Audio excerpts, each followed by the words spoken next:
اللہ نے قرآن پاک میں جہاں نماز کا حکم دیا وہیں زکوٰۃ کا حکم دیا۔ اقیموا الصلاۃ وآتوا الزکاۃ، اقیموا الصلاۃ وآتوا الزکاۃ۔ 10 دفعہ اس کو اللہ نے اکٹھا ذکر کیا ہے، 9 دفعہ اقیموا الصلاۃ وآتوا الزکاۃ، اور یہ تو ہو گیا مردوں کے لیے، اور خاص طور پر عورتوں کے لیے اقمنا الصلاۃ وآتینا الزکاۃ، کہ ایمان والی عورتیں نماز قائم کریں، زکوٰۃ ادا کریں۔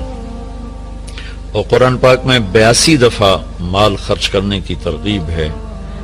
زکوٰۃ کے لفظ کے ساتھ تو فرض حکم ہے، اور انفاق خرچ کرو اس لفظ کے ساتھ عام ترغیب ہے کہ جس پر زکوٰۃ فرض نہیں وہ بھی اللہ کے نام پر خرچ کرے، کہ اللہ کو دیا ہوا واپس ملتا ہے، اور اللہ اسے کئی گنا من ذا الذی یقرض اللہ قرضا حسنا فیضاعف له اضعافا کثیرا، کوئی ہے جو اللہ کو قرضہ دے اور اللہ اسے کئی گنا کر کے واپس کرے۔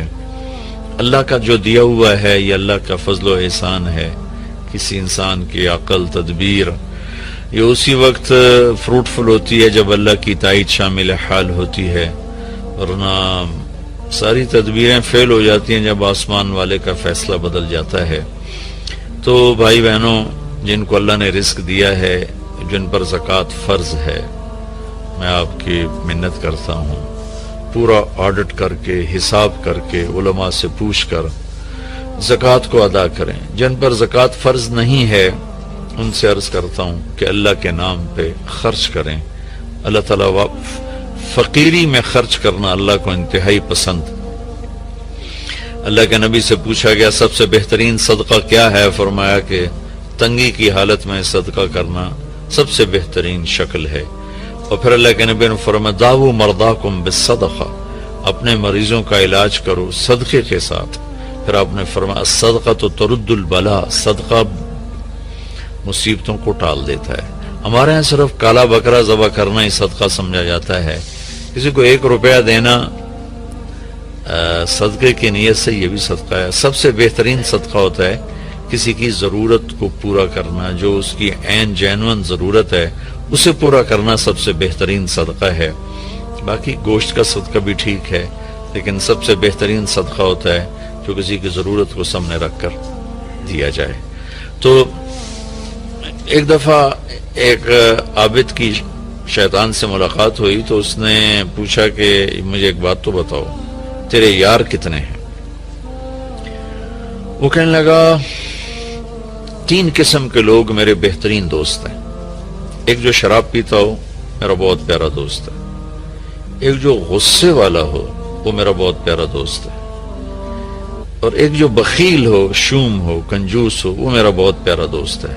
اور اگلی بات مزے کی ہے، اور اگر یہ تینوں باتیں کسی میں اکٹھی ہو جائیں تو پھر وہ میرا پیر بن جاتا ہے، میں اس کا مرید بن جاتا ہوں۔ وہ میرا استاد ہوتا ہے، میں اس کا شاگرد ہوتا ہوں۔ وہ میرا استاد ہوتا ہے، میں اس کا شاگرد ہوتا ہوں۔ کہ اللہ نہ کرے کسی میں نشہ بھی ہو، غصہ بھی ہو، بخل بھی ہو، تو وہ شیطان کا بھی شیطان بن جاتا ہے۔ اور بخیل آدمی سے اللہ کی کبھی دوستی نہیں لگتی، اور سخی سے کبھی اللہ کی دوستی نہیں ٹوٹتی۔ اور اللہ کے نبی کا فرمان ہے کہ سب سے بڑا سخی اللہ ہے، اور اللہ کے بعد سب سے بڑا سخی میں ہوں۔ آپ نے جب حنین کی جنگ کے بعد مال غنیمت تقسیم کیا تو صفوان بن امیہ پکار اٹھے کہ میں اب گواہی دیتا ہوں آپ اللہ کے سچے رسول ہیں، اس لیے کہ اتنی بڑی سخاوت نبی کے سوا کوئی نہیں کر سکتا۔ تو اسلام اور سخاوت، اللہ کے نبی نے فرمایا کہ اللہ نے تمہارے لیے اسلام پسند کیا ہے، اس کو خوبصورت بناؤ 2 چیزوں کے ساتھ۔ اسلام کا میک اپ 2 چیزیں ہیں، اسلام کا میک اپ 2 چیزیں، فرمایا سے خوبصورت بناؤ سخاوت کے ساتھ اور حیا کے ساتھ۔